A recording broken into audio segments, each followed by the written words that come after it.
the practice and will take stern action against school administrators who are found to be levying extra charges on parents. I must emphasize that the fees charged in our secondary schools remain the same as was the case in 2024. As promised last week, the Ministry of Education is liaising with the National Treasury to ensure that 48 billion Kenya shillings capitation grants for our primary, junior and secondary schools levels for Term 1, 2025 are disbursed using the data captured under our National Education Management Information System. I wish to state that the government has kept enhancing measures. Kenya National Examination Council, Professor Julius Nyabundi, Chairperson, Teacher Service Commission, Mr. Jamlek Muturi, the CEO, Kenya National Examination Council, Dr. David Njengere, the NEC Council members present, the senior government officials from the Ministry of Education, Ministry of Interior, and all other government ministries present, representatives of education-related unions and associations, members of the press, ladies and gentlemen, good morning. For the first time in more than 30 years, I stand here today to speak about a secondary school subsector which henceforth faces a massive transformation arising from the first implementation of the competency-based education. I say this because the exit of the 2024 Kenya Certificate of Secondary Education examination candidates from our high schools and absence of Form 1 class in 2025 now means that we have a trimmer senior school section of classes ranging from Form 2 to Form 4.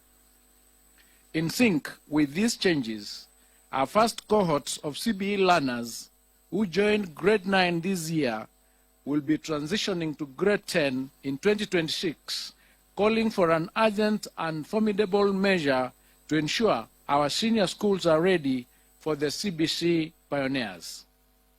With the release of the 2024 Kcse results today, we have started a gradual phase-out of an examination that has been offered for 35 years, with the last one expected to be held in 2027. I therefore wish to immensely thank all our education sector stakeholders who have year after year put their best foot forward to ensure they adequately prepare our Kcse candidates to administer the annual examinations ever so successfully and smoothly. Today, we are releasing the 2024 Kcse examination results for the 962,512 candidates, all of whom we have cleared to join various higher learning institutions to pursue careers of their choice. For in our education system, we have created space for all our Kcse graduates, irrespective of their grades, in line with our government mantra of leaving no one behind. With immense gratitude, I register my appreciation to His Excellency the President, Dr. William Ruto, for entrusting and fully supporting our team to implement critical reforms in the education sector. Given that the education sector impacts each household at an individual level, I have promised to meticulously lead the sector in the rollout of the reforms proposed under the Presidential Working Party on Education Reform with precision and success. I take this opportunity to thank all the sector players from the Ministry of Education, the Ministry of Interior and National Administration, the Ministry of ICT, the Teacher Service Commission, and all other MDAs for their concerted efforts during the administration period of the 2024 Kcse examination. Further, I wish to thank all center managers, supervisors, and invigilators who participated in the conduct of the 2024 Kcse examination, and especially for upholding the integrity of our education system. Before I delve into the 2024 Kcse examination, pardon me to touch on a few other issues affecting the education sector. The start of the 2025 academic calendar year on Monday, January 6, 2025, marked an incredible watershed in our sustained implementation of CBC. As a government, I am proud to announce that we surmounted the expected challenges in efforts to place all the 2024 grade 8 learners in classrooms at grade 9.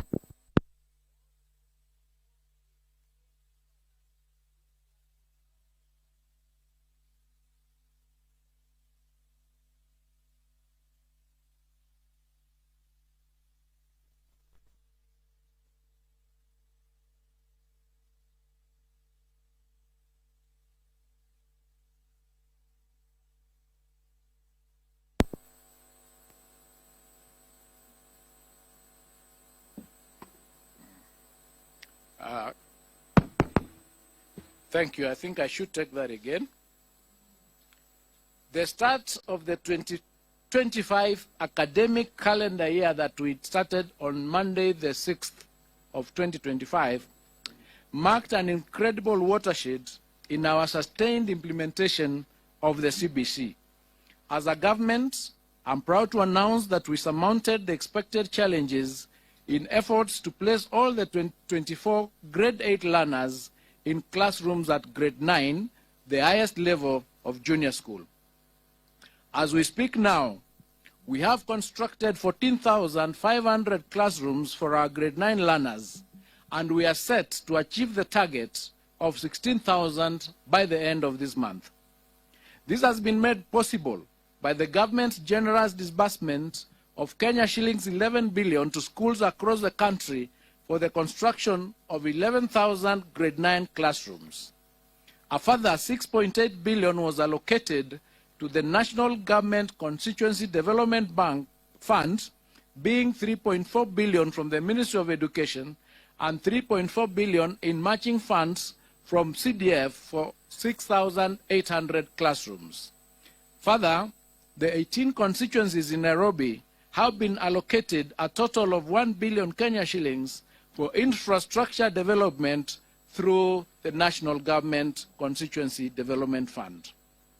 I wish to most sincerely thank all our members of Parliament for their outstanding cooperation and efforts in the construction of the classrooms for junior school.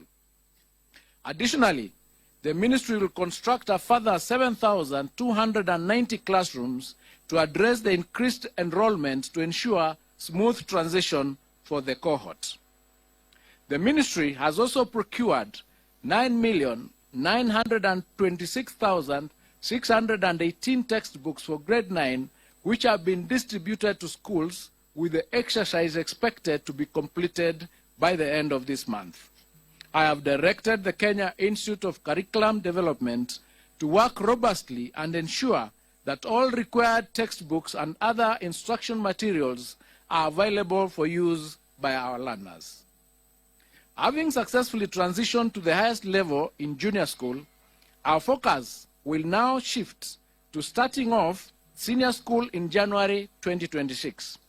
Under the senior school, we are expected to mount 3 pathways for our learners.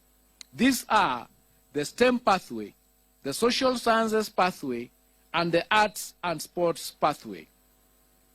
As part of our preparations, we have already worked on guidelines for the transition and placement of learners to grade 10.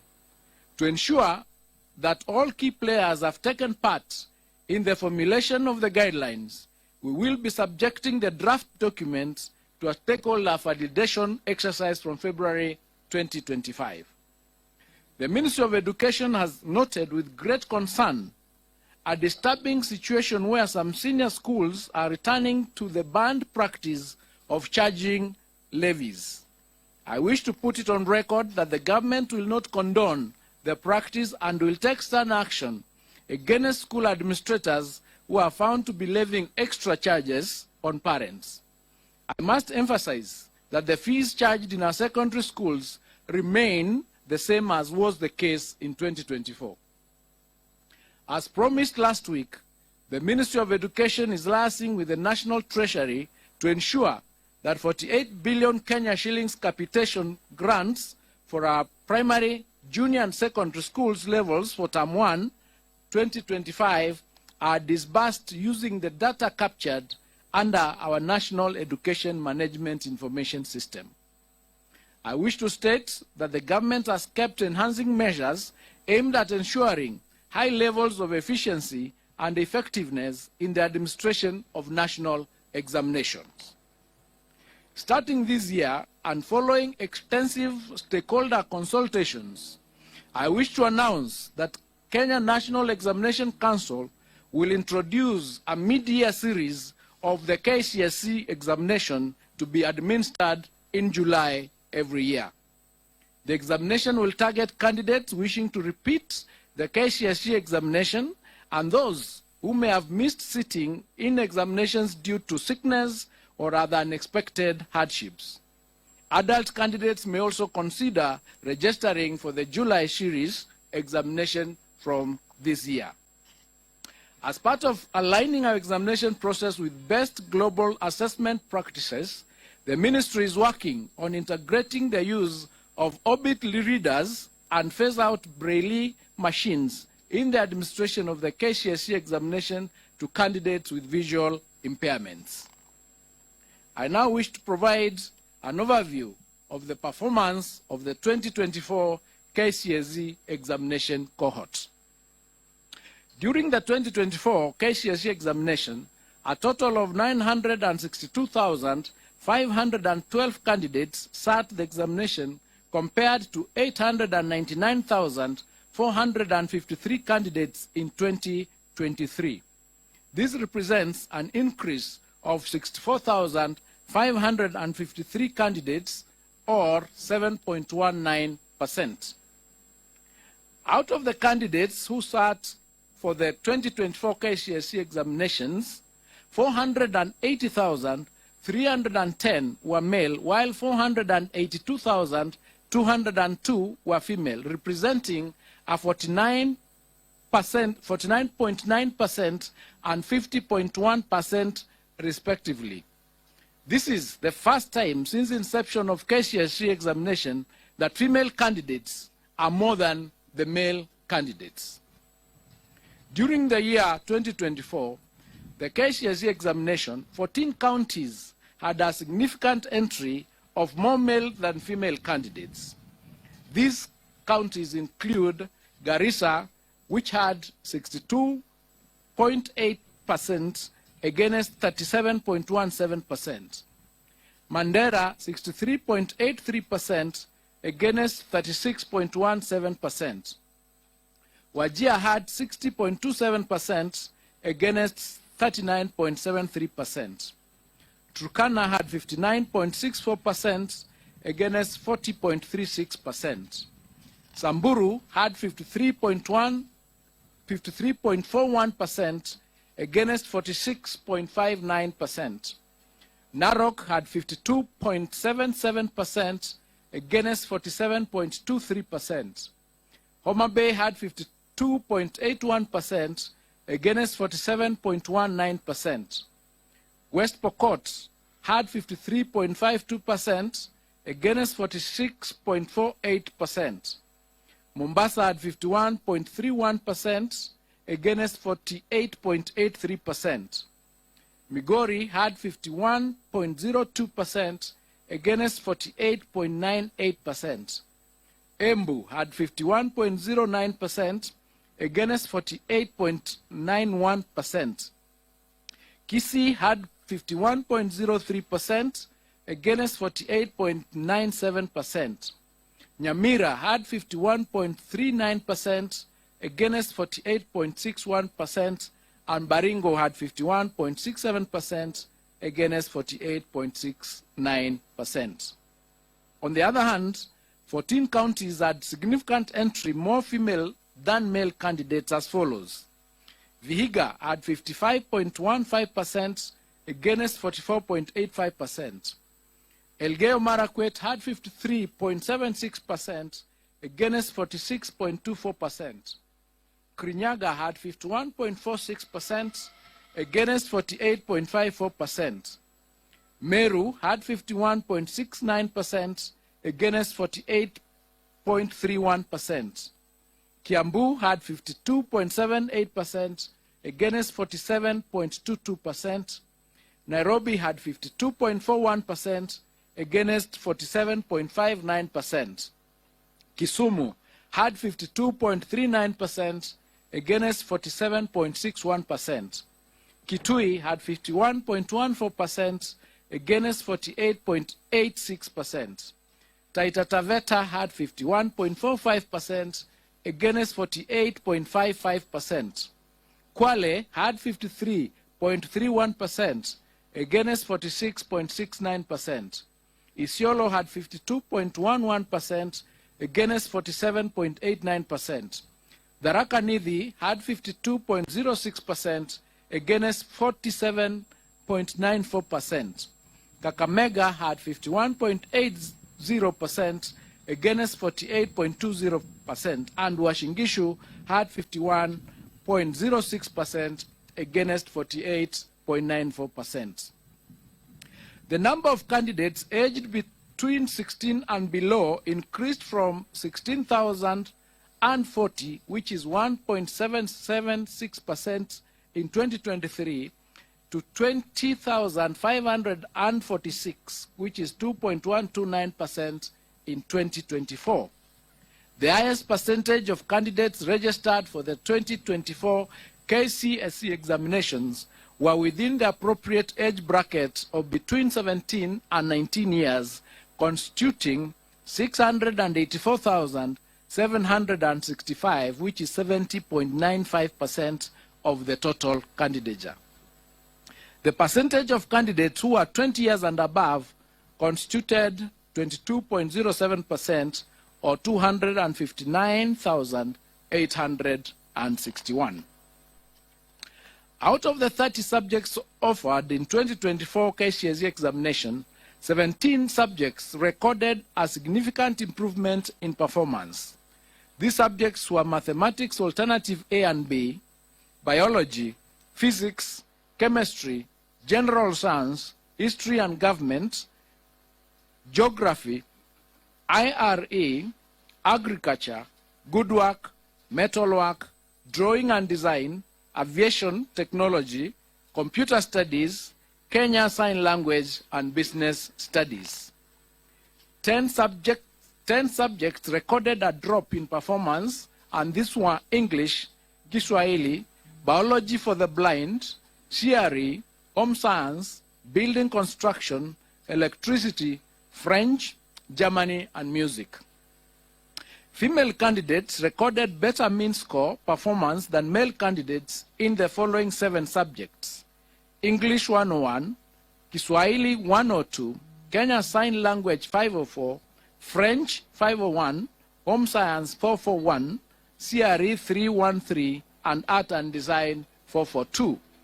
Male candidates, on the other hand, recorded a better mean score performance than female candidates in 23 subjects, and these are mathematics alternative A and B, biology and biology for the blind, physics, chemistry, general science, history and government, geography, IRE, woodwork, metalwork, building and construction, power mechanics, electricity, drawing and design, aviation technology, agriculture, computer studies, German, Arabic, music, and business studies.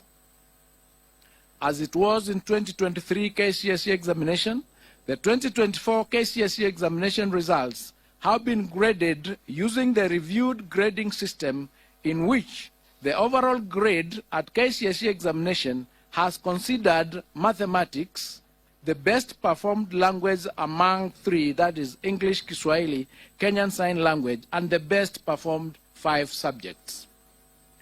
There were 1,693, or 0.18% candidates who obtained an overall grade A in the year 2024 Kcse examination, compared to 1,216, or 0.14% candidates in 2023.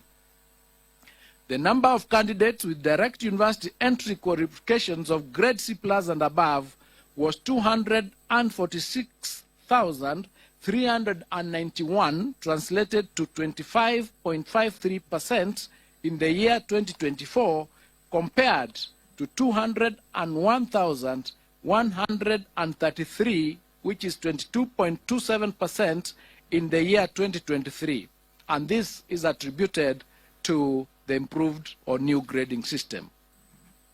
The number of candidates with grade C-, which is TVET diploma and above, was 476,889, translated to 49.41% in the year 2024 Kcse examination, compared to 401,216, which is translated to 44.42% in 2023. The number of candidates attaining a pass grade, which is grade D+ and above, was 605,774, which is 62.76% in the year 2024 Kcse examination, compared to 526,222, which is 58.27% in 2023. To enhance the credibility of the examination process, for the first time, candidates' examination question papers was personalized and anonymized. This helps to improve objectivity during marking and holding candidates personally responsible for any irregularities. There were 840 candidates who were involved in examination irregularities in 2024, and their examination results have been cancelled. The Council is empowered in law as provided in the Kenya National Examination Council Handling of Examination Irregularities Rules of 2015, Legal Notice number 132 of 2015, Rule number 8, to withhold the results of any candidate or examination center suspected of having been involved in an examination irregularity or malpractice pending completion of investigations. To this end, the results of 2,829 candidates suspected to have involved in the examination irregularities have been withheld pending completion of investigations that should be completed within a period of 30 days from the official release of examination results, which is today.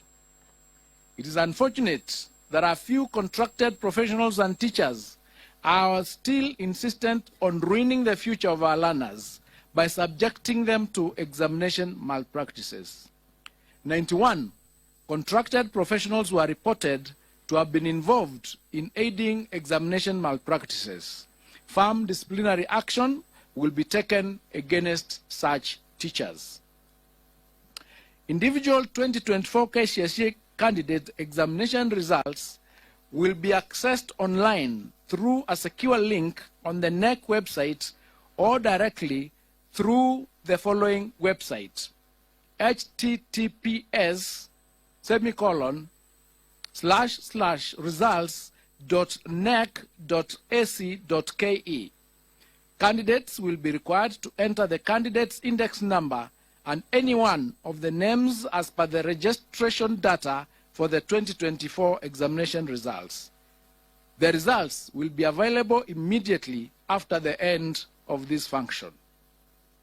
Any candidate with difficulties in accessing individual results is advised to call NEC toll-free number 080-0724-900 or 080-0721-410. It is now my humble duty and privilege to declare the 2024 Kcse examination results officially released. I wish all the candidates success in their future endeavors, and I wish all of you a happy new year 2025. Thank you and God bless you.